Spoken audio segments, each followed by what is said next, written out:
you step back with an elbow. We just learned it, Kelly, if you know it. You can Entwined maces. Entwined maces. a little review on that one. One on the first, grab and punch on the second. That's entwined maces. Okay. That one, Mel? Yes, please. Yeah. Entwined mace. I'll punch it.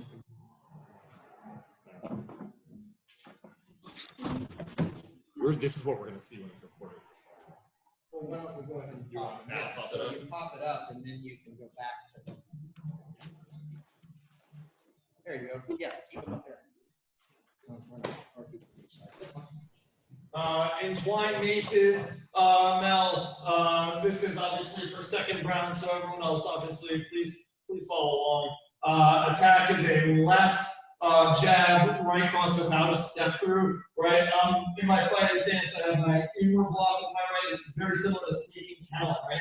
I'm coming across with grabbing the wrist, and I'm going through that forward ball, and I'm punching it. I'm keeping this nice and tight, okay? I'm gonna check the arm down, and I'm going to rotate back into my neutral bow with my chop to the side of the neck. As I settle that, I'm going to cross behind with an elbow, and I'm going to take his leg out, I'm going to spread it out as I hit him in the groin with that hammer strike.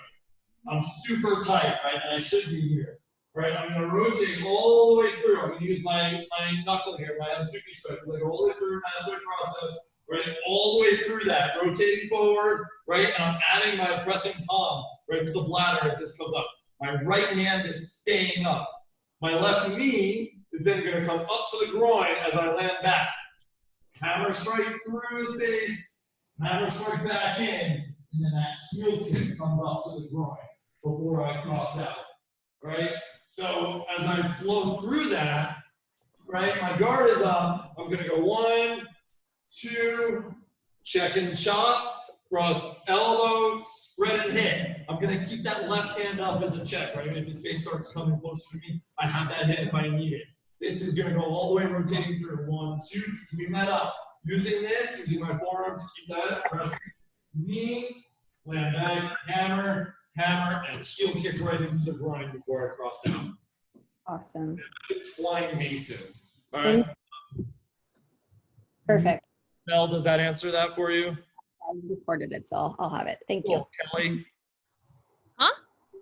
Did you get that one? I did, sir. Thank you. Okay, good.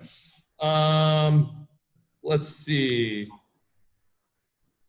you want me to just call someone? Yeah, just go right up the, yeah. Adam, do you have a specific question on something?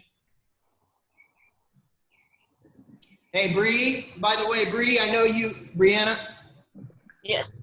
Hey, you. I just wanted you to know because I saw you came in a little late. We're doing a little Q&A class today, so you can ask us a specific question if you would like, and we can answer it, and then we'll go through. I think we decided we're going to go through some orange techniques after this for a little bit if we have some extra time, after we do this, if we have the time. Okay? Okay, thank you. Adam, did you have something? You're unmute yourself, bud, or type it in.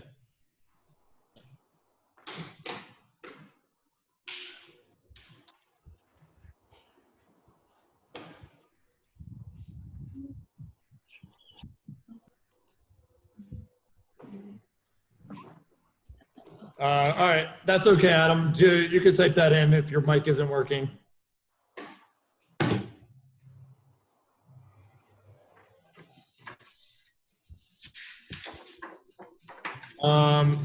Think about that one. So you can type that in, Adam. Sarah, I'll go to you while Adam's thinking about what he wants. Do you have something specific you'd like to learn or go over? I mean, since I haven't gotten anything new, I mean, unless we wanted to do either like the technique. Yeah, maybe just a new one off the blue. For blue-green, so obscure claws. Yeah, obscure claws? Let's do it. Yeah, let's do it. Is that the first one of your sheet? Yes, sir. Let's do it. So, yeah. Review for everybody. Obscure claws, top of the blue for the blue-green sheet. You want to do this one? Sure. All right. So this isn't a, put it down. This isn't a static grab. If you remember from the orange sheet, we had a very similar entry here for obscure sword. So where I turn into this grab, I've got my chop, I've got my instep kick. On this one, we're being pulled into it. So I'm gonna borrow that energy. I'm gonna slam my quad in. I've got my wrap. I wanna make sure I'm tight around the elbow. Think of your locked wing, same wrap. I've got a check to the chin. This is also a strike. I'm going to continue this wrap as I step forward. I like to go a little bit across my body for this angle if you want to square up the hips. But if you look, I'm not going straight forward. I'm keeping my directional harmony by moving at an angle. So I've got my right step. I'm going to time my left step with an inverted knuckle strike to the mastoid. So if we rotate around here, mastoid strike. I'm going to bring the head back up with my palm strike, and then I've got my reverse bow, phoenix knuckle into the pit. Cross out. Oh, cool. Switch angles on this. Angles. I'm going to give you guys a variation as well on this take that Mr. Gabe is doing. So go through this one, and then I'll give you guys some tweaks. So I've got my reaction, pop. I've got my step. I've got my hit. I've got my straight up, and I've got my my reverse bow into the pit. Awesome.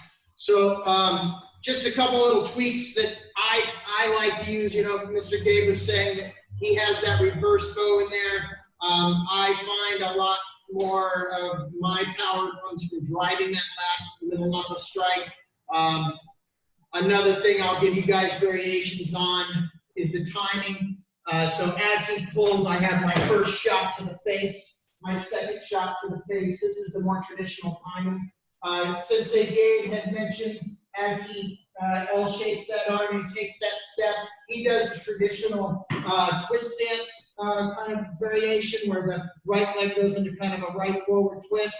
I tend to go more of a direct step forward. It drives more of my body's mass. I feel works best for me to drive that energy. And Sarah, since this is a technique that you are new to, explore both variations, because the twist stance that Sensei Gabe is showing is actually the original way I learned it, whereas, excuse me, the driving step is something that I have modified over my years of exploring the technique. So I think you should explore both and see what your body likes the best and how it feels. So we have that second strike here. As I step here, okay, I step and I make sure our center lines are aligned. So let's just shift like you did earlier, sir. See, our center lines are aligned. So as I take this step here, I don't want to step way out here. My center line's off of alignment. I also don't want to take a shy step here, because now I have no directional harmony in my left hip.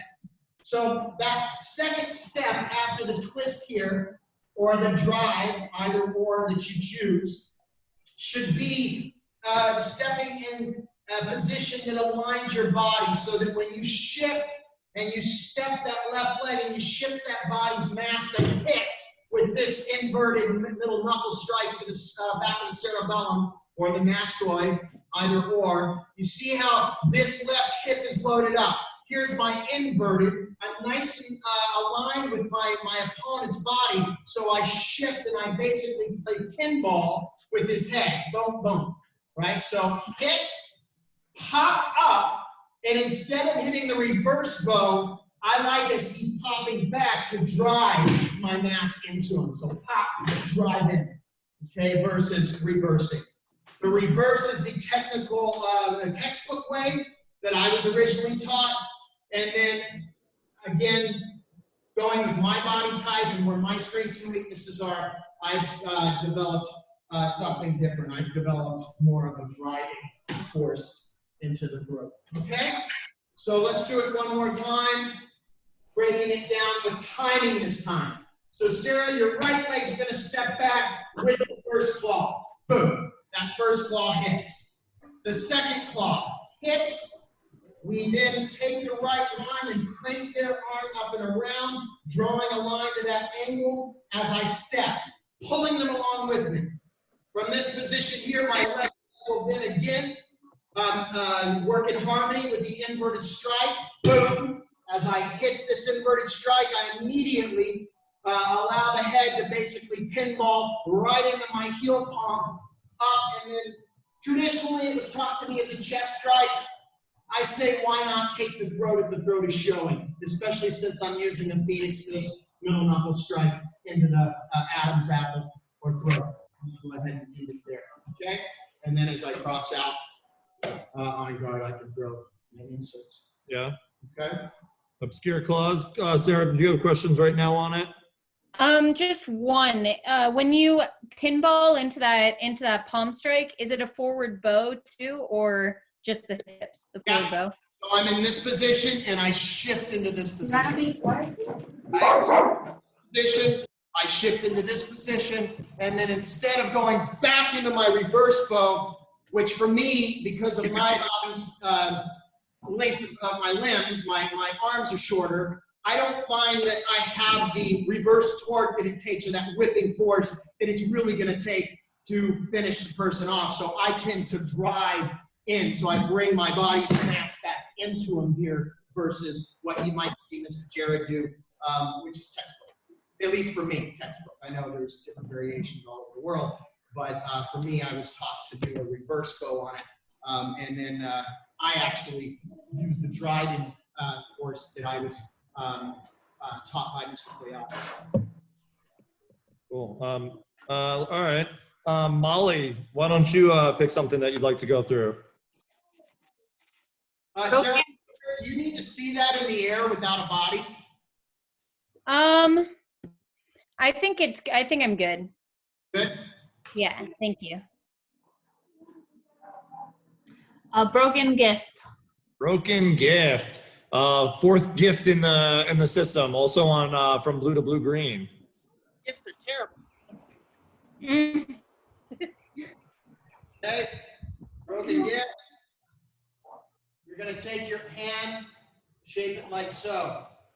Right? We're going to take it and cup underneath the wrist. We're going to step with our left leg and use a wing to pop the arm up, rising up. Notice how my hand manipulates the wrist this way.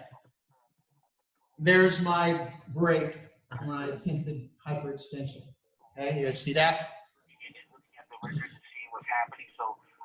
So from here, I step and I drop my body's weight around. I step and I drop my body's weight down as I allow my upper body to shift up.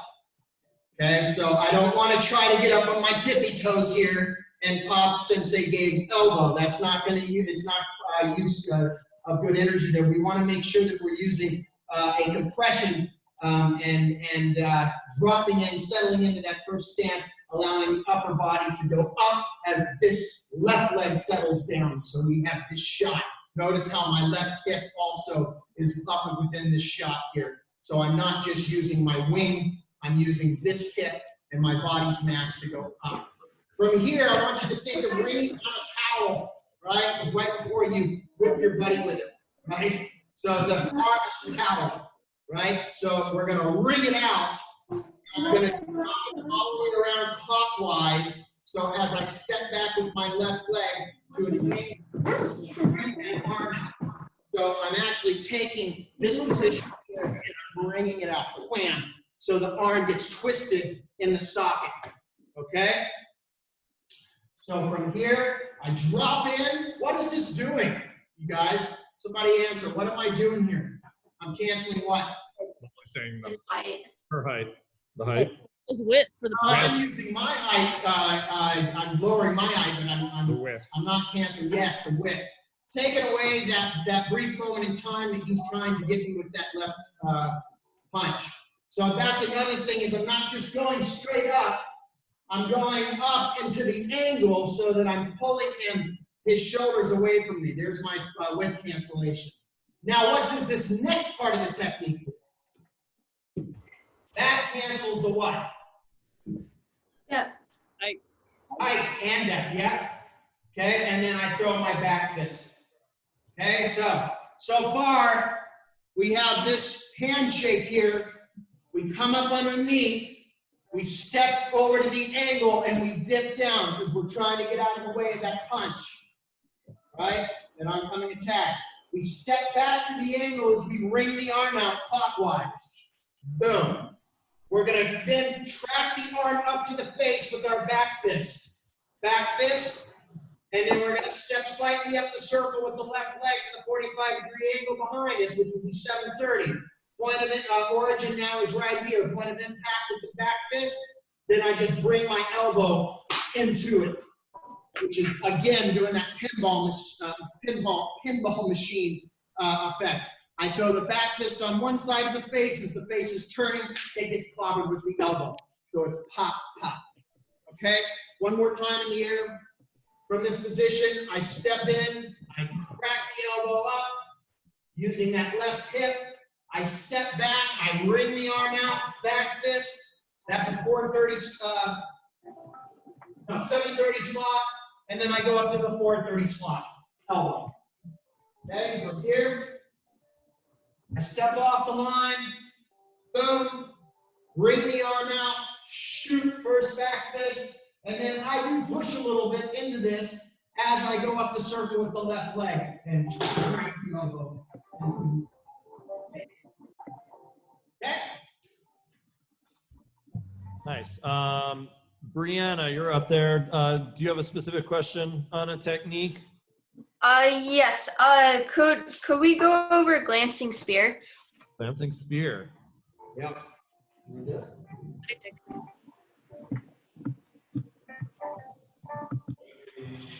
this side, so you can see it a little bit better. All right, glancing spear. Direct wrist grab, right? He's going his right to my left. I'm going to take my right hand underneath the hand, right? As he starts to go, I got to go with it. Right? I'm going to turn my right hand so that I can grab his wrist back. But I got to go, right? If someone grabs you, remember, right here is the seam of his hand, right? So that's where I'm going to control his body. So instead of just pulling it out, I'm going to control and grab back. If someone grabs you, grab it back if you can. My right leg is going to step all the way back. As I grab, I'm going to turn. I might have a little bit of a finger lock up. Yes, Back, I'm going to go into my reverse bow. I grab onto his wrist with my right arm. Here, as I'm starting to pull him in, I'm going to settle into the neutral bow with that elbow. Right, so I'm pulling him really right at that spot here. Right, I'm going to check the arm. Break down his height. Keep it checked. Keep it against his body. I'm going to forward bow right into the spear. I'm using the spear. It's not one call. There's two calls. Back up, just like I would do in the front of the face. Right, track it along his jaw, go right into the eyes here. Right, that's going to start to push his body. From here, I'm going to grab. I'm going to really start to control him. Taking my left foot, I'm going to spread him out. I'm not going to take him down, but I'm going to spread it as I go into a twist stance here. Right, from 12, I've stepped really to about 3 o'clock here. As I untwist, my right leg is going to go all the way through. I'm going to do this in slow motion so you can sensate you down. Land here, and I'm going to land all the way back to 6 in a twist stance. I'm in my forward twist. So that no sooner can I untwist, I'm going to move forward in the camera in a second, using my right foot to go roundhouse, ball kick right to solar plexus to finish. Listen to our parcel before. Let's actually move in a little bit. So Have me put on the phone. And the phone got cut. And then I went ahead and start to get in my stance, right? When I do that, I drop my height, I settle in. I grab, I settle right into that neutral bow, that elbow, that arm right over, getting that to go out. I'm gonna grab, I'm gonna control it. 1, twist, he's already starting to go. So as he starts to go, I'm going to help him with my right foot, landing in his twist. There's two calls actually. Okay. A little bit of glancing spear, Bree. This is also your long form. Remark from the lady that I spoke to the second time. Emphasis on both sides. It goes all the way up through forward both spear and the form. So right and left. Good Not to listen to the whole call. Well, they have to because, you know, I got it, Kelly. Don't worry. Under the same request for them, for me to pay the quarterly for now. Yep. Much better. Okay, a couple of little notes on glancing spear for me. I just wanted to point out things that Mr. Jared had already pointed out. Just make sure that everybody heard these little specifics. When I step back here, there's a fulcrum with my right arm that I'm creating. And he mentioned there's a potential finger break. That's definitely in there. As I roll my left wrist out, I catch the fingers. And let's get a little closer. So the wrist grab is here. As I step back and I take that right arm and create that fulcrum, my left arm rolls. There's that little finger snap. Now, as my right hand grabs that wrist back, my left elbow will pop up and then have a potential hyperextension, right? Now, I track the arm shape into the ribs, right? So there's a lot going on there in the beginning that can cause little fabric softeners and pain. So from here, we go up underneath. We then have the finger snap. And then as we grab, flip the elbow up and then drop back down at a downward angle to, again, stick the opponent's right leg to the ground. Boom, right? We want to stick him to the ground. Then we pock-style the arm down, and we find that, because he's not going to be checking out the camera, right? We're going to find that perfect alignment with the heel palm tracking the human anatomy's face into the eye. When we throw the eye poke, likely his hands may go up, or at least one, or what have you, but it's also, let's back up, meant to release some of the weight on this leg. So it loosens that leg up, and then I use a little bit of a hooking foot to place that leg where I want it, right? Because I've now decrease the weight value on that leg by poking the arm, guys. Okay, so from here, just stay right where you are. As I untwist, I then find myself in a cat, and I hook that leg through right here. Now I'm in my twist stance. I bounce right back off the ground there, smack back into the solar flex shot, and I'm back. Okay, so just a few more little details for that technique. Yeah, a lot of you guys do have glancing spear. Does that help clear that up or ask any other questions on it? Cool. All right. Christina, do you have something specific?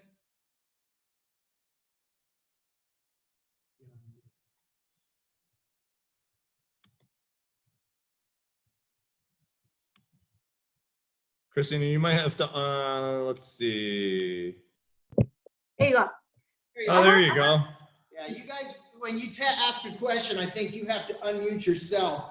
And then Yeah. just after you ask the question, you can mute back up so that everybody can hear. I have questions on the, I wanted to review the last 5 techniques on my sheet, but what if we do broken ram? Broken ram. Okay. So, broken ram, the same concept. The same concept as charging ram in the beginning of. Now, I'm big into, as he's coming in, I don't just step up the circle and try to stop that oncoming ball attack from my opponent. The chances of this guy chances of this guy being bigger than me in coming in for this style of a tackle or shoot, pretty darn good. So I have a really strong opinion when it comes to the original up the circle stop. It's just not going to happen for somebody who has true intent on trying to take you down, right? So I find that it's much better, folks, for charging ram and for broken ram to really get your body out of the way. So if you're the ram and I'm the guy defending, I'm not just going to do this. I'm going to move my whole body off the line, right? Like it matters that this person's coming in and trying to tackle me or spear me with their shoulder, right? So my right arm's going to drop down as my left arm comes up. And when my right arm drops down, I'm going to frictionally take advantage of that impact that I have on my opponent's left arm. So as I come up the circle, this can hit the collarbone in the form of a chop or a hammer, or even the mastoid process neck right here on Gabe's left side. And then it can also hit the arm. And as it hits the arm, I'm not just going to let that just be a hit. I'm gonna use a little bit of a frictional pull to guide him around and see how this hip is back here. It's gonna release and it's gonna settle down into that hammer strike on the base of the cerebellum or even the mastoid. Okay, I like right on top here. Okay, and what's happened here is it's caused Mr. Gabe to grab a hold of me, and that's where broken ram is differentiated between charging and broken. Okay, so let's go back one more time. As he comes in, I move off the line here, and notice again, I save the hip.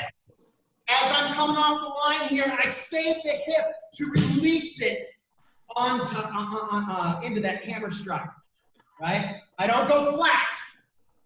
I take that time to, I load up I pull the hammer back on the weapon, and I load that right hip up, pulling that left hip back, and then I release, okay?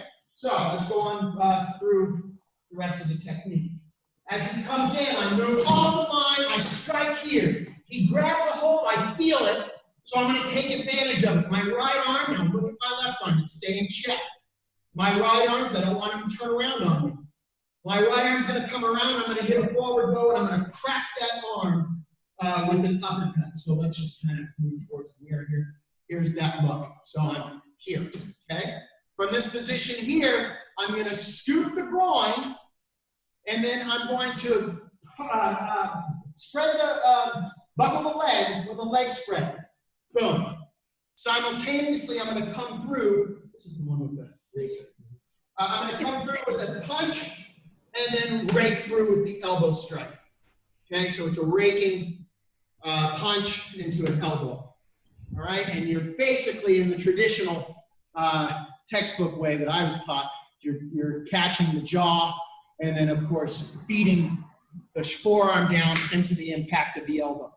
If you want to simplify it and not chance breaking your fist on somebody's skull, just throw a downward elbow. It works just fine as well, okay? So one more time in slow motion. He comes in. Off the line, release hammer, forward bow, catch, scoop, spread, and then hit, bam.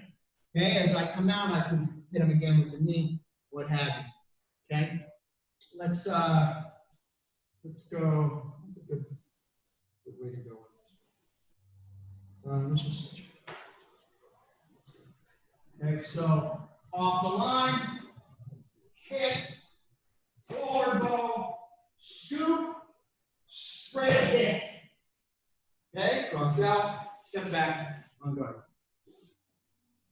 Nice. Adam, I know you typed in your question from Adam, hopping crane from long form 5. Could it be used as a technique, or is it more of an ending than a technique since the body is already on the ground? Is that why it is not on any technique sheet in the system? So, okay, so Adam, good question. Transitions, these, within the forms to tie our base techniques together, or not base tech, but our Kempo techniques together, there had to be seams, you know, and thread to hold those seams together. That transition in long form 5 is absolutely something we can teach which we do. We teach the application of the stomps and the sweeps of opening the arm up or breaking the arm and then stomping back. But it really is just a transitional place within the form to seam the form, the other techniques within the form together. So is it a practical, applicable thing? Not really. Not unless you're lucky enough just to be stomping on a bunch of bodies laying on the ground, right? Go ahead. To add to that, Sensei Donnie, Adam, remember the theme of the form is all takedown techniques. So it's giving you one more option of, you know, like Sensei Donnie said, we're stomping on the person on the ground, but it's giving us another option of what to do with the body while it's already there, right? So that we're coming up, we're hitting the groin as we're skipping up and stomping, moving the arm, hitting back. So it's one more lesson in motion, one more lesson in strikes that we can do if the person's already on the floor. And also, Adam, it's think of coordination set, right? Coordination set does what for us? It just makes us more coordinated. That part of the form, everyone struggles with, especially when it comes to beautifying it and making it look less like your Little Red Riding Hood skipping through the forest, right? So it's just very awkward. So for instance, one big thing for me is when I hop up and I step, right? I sweep, and as I sweep, the arms go the opposite way of the leg. Sweep, and then I stomp as my right arm stayed, my arm stayed to my right. Then they stay to my right as I step up with the left. I hop up with the left, and then they go opposite with that leg or that leg sweep, and then they pump down here. So it's really a study, like Sensei Joe, it's a study of motion in a way. It's a coordination study. It's basically, you know, just getting good at the dance, right? So that's it. Very, very weird part of the form, I've always thought. And it's funny because I've seen a lot of people do the form, and I can always tell when somebody's never really been given any application on that part. That's why we give you guys at least an idea of what you're doing. Kelly. Hey guys. Hello. Hi. I was hoping to see your version of Escape from the Darkness, which I think is the opposite of Unfolding the Dark. Correct. So that's my question. I've been watching too many videos. Stop watching the video. There's nothing else to do. Patient Danielson. Yeah, go ahead. I can't remember this technique. So Kelly, you're right. Unfolding in the Dark comes from this flank, from my right flank. It is the left step through punch. Reminder, Unfolding in the Dark, that this one is coming into here. Okay, Escape from Darkness is kind of the opposite. He's now getting a right step through punch from my left flank, as this is coming into here. Right, my left foot is coming through. I hit my knife edge kick because this goes all the way through. Right, I'm going to kick it. I'm going to slice through. I'm going to land forward. My right leg is going to slide through and take that out, and then no sooner. Right, this technique is tough because of the timing of it. I need to almost think of plowing through a sergade. Right, so as this goes, this just immediately has to attack the other leg as I'm going to step through. I'm going to buckle him down. Right, so that makes him go down to his knee to here as I punch. This, my right hand, is then going to come right from point of origin, right from here, to kind of place this out, right, using the forearm to go. Actually, this will be able to come up because we're starting to go off the screen. So I'm going to start here for that attack again. Okay, so this is coming through. Just like we do at the beginning of Thrust into Darkness, I might add that little step off from the line so I give myself that little bit of space. I do see him coming. I just don't have the time to turn and look at him. Right, so as I step, this slices through. Right, knife edge kick. Right leg. I'm keeping my body low so I can plant on my left leg to spread this leg out as I now attack and I step through. Making him go down to his knee. My left hand came up and through. right arm, forearm, is going to keep this check, right? This is keeping him down on the floor here in my left hand, right? This is not allowing him to turn back on me. So now I'm going to just replace this as that comes through. You're going to see that turns his head down the other way to keep his body down. My fist, right, is right into here, and we'll flip this around in a second. But my hand will come through, and I'm not going to grab Sensei Gabe's face today, but my tiger's claw is going to come through right in front of him here, and it's going to rip out as I go. And I'm going to cross out with that. No sooner am I going to come in, though, I'm going to have my shuffle a hook in right into his face before I finish off the technique. Okay, so let's change angles on that, Mr. Gabe. Let's attack him from here. All right, as this again comes through. 1. Kelly, freeze this part right here. Go ahead. Boom. This part right here. Think of, remember when we taught you how to do that iron broom sweep, right? At the end of Falcons of Force. It's the same as he's showing you. That base is so important because it's just a plow through. This timing here is boom, boom. It's literally, go ahead and show it. Go. I'll even do right from there, right? Boom, and go. Yeah, it's a very smothering, controlling technique. Very hard to pull off. And then so think of that sweep, Kelly, as the same concept as we taught you at the end of Falcons of Force. Cool. Can I just have one question? Yeah. Is that a forearm strike, kind of like going up, or are you punching him at that first strike that you go pa-pa? Is that just your full forearm, or are you? It's like a forearm, No. and the punch is going to come through. Right? And Okay. as I step through, the punch leads it. Boom! I can't do it.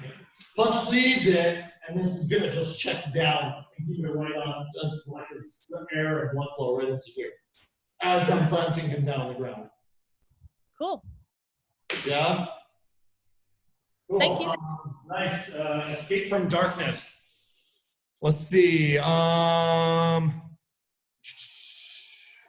Chris, we're coming to you. I want to make sure I got everybody. Did everyone get a chance to ask a question? Can I bring this for 1 second?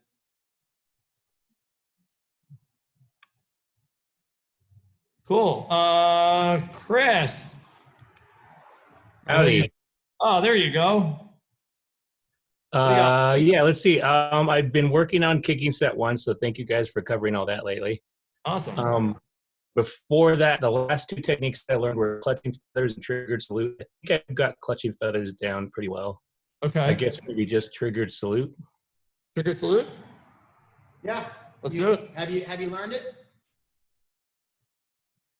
Yeah, I was shown it once, and then that was it. Yeah, so let's go through it. So the one thing about triggered salute that you just want to really keep in mind is where the arms are at the time of the attack. Obviously, you know, if my arms are talking here, then the heel palm will shoot from that position. You know, if I'm doing this kind of thing, hey buddy, I don't want to follow. He pushes me, and I go straight in for point of origin. The original technique is arms are basically here, and as the shoulder gets pushed, the right arm goes up at an upward angle, shooting and fitting to the jawline of the opponent here. The point of impact takes place here on the button there, and then as he rotates my head back, it's almost like he's trying to push my head away from him as the opponent here, and so that my eyes aren't gazed on him.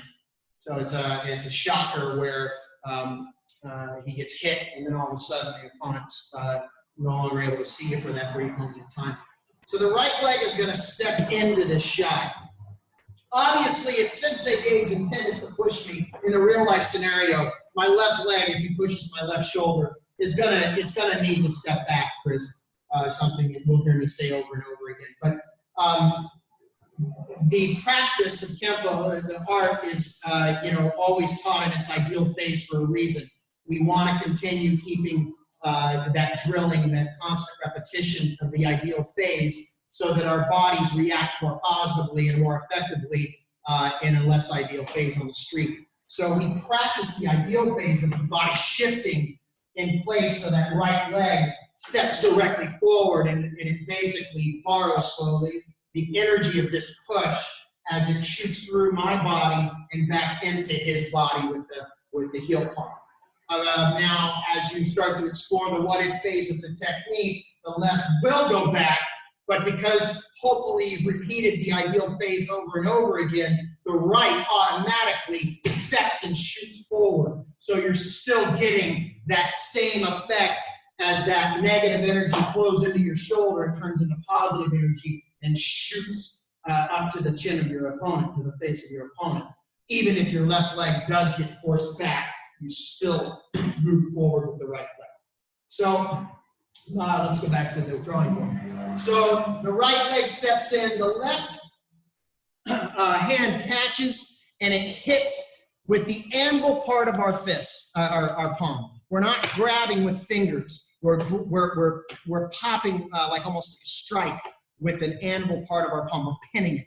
A lot of people just try to grab back. It's a much stronger pin. The elbow starts to attach to the side and anchor to the body.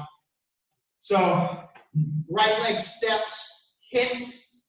Now, from this hit, we then go into a semicircle, like a small little circle here, and we drop in with a crane's beak or a little monkey paw down into the bicep, just the bottom portion of the bicep before the elbow joint.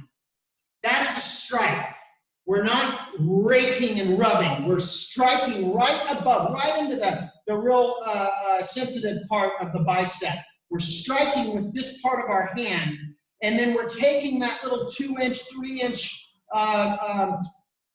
part of the bicep there to frictionally pull and catch the shelf, which would be your elbow, right? So it's not starting way up here and then raking down the entire bicep. We're striking middle of the bicep or even just below the middle of the bicep and then raking down and catching the shelf of the elbow. So we have the first shot. The second shot is I drop some of my body's mass into my stance. Now I catch the elbow joint and I pull it so that the opponent's arm does this just a bit. So it opens up the next strike, which is the flapping elbow with my right elbow shot to the sternum or the solar plexus. That right elbow then drives through and drives back into the floating ribs or lung meridians. Then my right elbow becomes a pivotal point. I'm just going to switch my stance here. So it hits the ribs, and then from that position, I let the right hand use that impact. The elbow's impact, we use it and we pull off of it to help compress a little more power into the back fist, which are these two knuckles here, to the kidney. Okay, from there we continue going through. I load up a little bit of weight onto my back leg, and then I release that weight back into the uppercut or back to knuckle punch to the face. So one more time in the air, and we'll show it on Sensei Gate. Right leg steps in, shoot, down, load that right hip, elbow, driving elbow, back fist, back to knuckle punch, left hand check. Okay, once from the side in the air, right leg steps in, hits, frictional pull, elbow, elbow, back fist, check with a back to knuckle punch. Okay, one time on gate. Actually, let's open it up this way, brother. Nice and easy. Hit 3 points of contact, Chris. 1 for the palm, for the face. 2 for the knee check, and 3 obviously the grab back. From here we'll hit, bringing him down, elbow, elbow, back fist, back to knuckle punch. Cross out, step back on the front. Okay. I think that's everybody, Sensei Donnie. It is 10 to 2. Good. 10 to 3, sorry. Great, great, great. Anybody else have any other questions? You guys look like you need a nap. Lazy faces, lazy faces. Why don't we go ahead and turn on the microphones again so that I can hear them? Yes, sir. Everything's on. Hello. We can hear you now. We can all hear you now. Hi. Adam, you're right. I've already thought about that. This is good footage for our app or for our instructional videos. I absolutely agree. So is it only just the 3 of them? No, there you have 10 on right now. Oh, cool. I can. You want to see? Yeah, let's see everybody. See everybody. All right, there's Chris. Jeffrey's on. Is that it? 1, 2, 3, 4, 5, 6, 7. Good.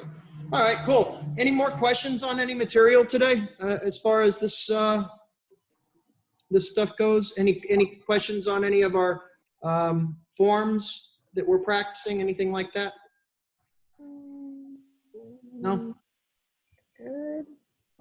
Good? All right. Yeah, do you guys want to hit some, you want to go through the orange sheets? Start at least use the last, how many minutes do we have? 8, 10 minutes? You guys want to use the last 5 minutes just to hit some oranges, just as a review? I figure that I'll just start kind of going through that. Another thing that we're trying to do is I think we're going to use the members only page on Facebook to just start doing little clips of starting with yellow belt, delayed sword, alternating maces, and just start to collect those for everybody's library. So start to look for those as we get along. I've also been asked to do a lot of little videos for different schools around the world, and Kimpo Internationals are starting a project right now as well. We may even have, if this thing keeps going for a little while longer, we might actually start having online international Kimpo events. So you guys can log in and watch people from all over the world, teachers, teach different things, like a big kind of virtual, Kimpo seminar. So anyway, that could be kind of fun. So let's start with the first few techniques until we run out of time. Yeah, just as a review, why don't you guys can actually move a little bit. So, hey, do you guys like it? And say this is actually good for me to hear. Do you like seeing us face the camera and just do it the right way, facing the camera, or do you like us facing the mirror? Or do you like me mirroring you and just doing the left side as it would be if you were looking in the mirror? What do you prefer? Mirroring. Mirror. Mirroring. Me mirror you? Or face the mirror? Mirroring us. Mirroring you? Okay. So we'll do the left side of the technique, starting with clutching feathers. Jerks. Nice way to challenge us. I shouldn't have asked the question, should I? So from here, we grab back. Notice the elbow is in front of the face. Oh, Jared's up for the challenge. Step back, the middle knuckle out. Clear the arms, heel palm stride, and then back in with the hammer stride. That would bring us to the cross out. Step back on guard. One more time, we'll do 2 times each, clutching feathers. We grab, we step, we shoot the middle knuckle up. We clear the arms, dropping heel palm down in, and hammer strike across. Cross step out, and back on guard. Triggered salute, number 2. This would be a push. We're going to grab back with our left hand, stepping with our right leg. Heel palm strike up. Frictionally pull and rake. Make sure that that's more than just a frictional pull. It's a strike into the elbow. Driving elbow. Back fist. Load a little bit. Do not pull into the cat stance, just a load. And then drop back down into the back knuckle punch. Cross out. Step back on guard.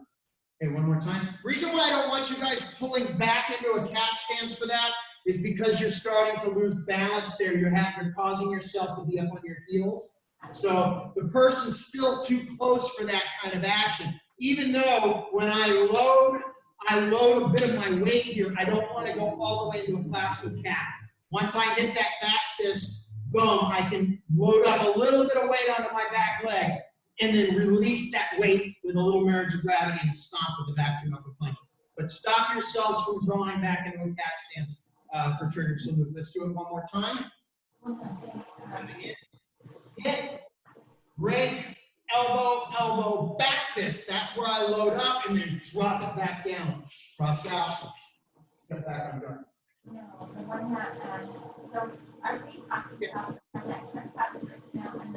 Dance of death. Right hand blocks.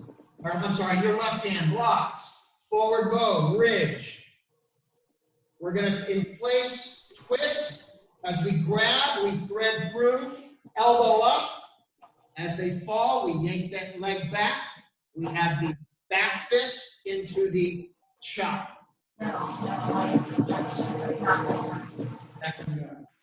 Yeah. Leg steps off the line. Inward block. Forward bow ridge. Head up. Grab the leg. Come through. Elbow up. That drops them down. Back fist. Wide kneel stance. Chop or whipping chop. Cross out. Step back on guard.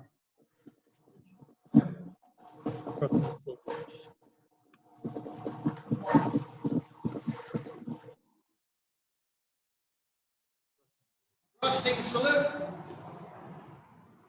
Guard is up here. Kick comes in, moving off the line. Downward block. As we check, front kick, land, heel palm strike. Cross out, step back on guard. Again, guard is up, off the line, block.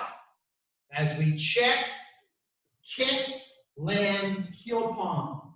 Cross out, step back on guard. Next up. Gift of destruction. Oh, gift of destruction. Off the line. We're going to step off the knee. From here, my hand is being aggressively shook. Stepping off the line, taking a left heel palm to the elbow joint, and I'm going to base deep into my left leg. As I step off the line, that knee is going to come up into a bit of a roundhouse knee to get my head and body line off of their head, because we don't want to get head butt. We might throw a kick to the inside of the knee, and then we land with an elbow strike. Cross out, step back on guard. One more time. Here it is. Stepping off the line, kick, land, elbow. Cross out, step back on guard. Locking horns. Locking horns. Okay, the right leg will step in. We're going to make sure we turtle our chin. We step in and we shoot the right ridge hand. From there, we're going to turn that up and around, hammer strike. From there, we're going to hook punch the inner femoral artery of the leg, and then we're going to draw the elbow up slightly into a cat stance and moving directly out back into the elbow sandwich to the face of the collarbone. Cross out, step back on guard. Question?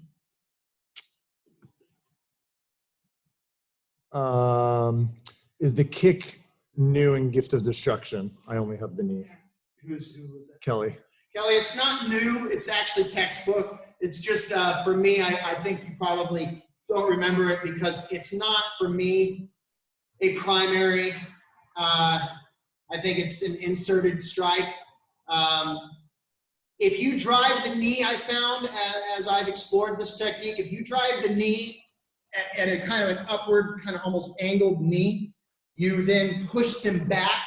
And a lot of times this position here gives you the ability to find that leg spread. And that leg spread pushes them right into that elbow strike at the end. So yes, it is written. Some guys skip it and they just drive that knee right into the elbow and they get to the point. There's nothing wrong with that either. The only thing that I've been, I think, I've been stronger with my opinion on is driving that knee directly in and staying aligned with their body. Because if Dave, I don't have a cup on, but if Dave drives, go ahead here, if he drives this in, you see the potential of possibly getting a negative impact from my head. Also, if I have thigh in me and he drives this groin shot in, it puts him into a negative orbit for me to tackle him. But if he steps off the line and he catches me at an angle, even into the ribs or the lung meridians there, he's no longer on my line. Now he has the ability to take out that knee, right? If you look, give me this angle. Okay, go ahead, sir.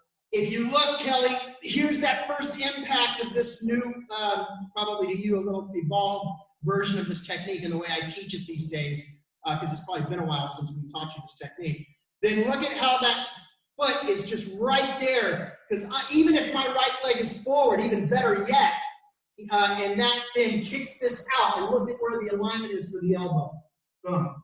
So those of you who don't have that leg kick, or maybe don't remember learning it, I strongly encourage you to modify that first impact with the knee slightly off the line, and you will get that insert there much easier, much more available. About 2 minutes after 3. You want me to end it? You have one more question. Yeah, let's hit the, Kelly, did that help?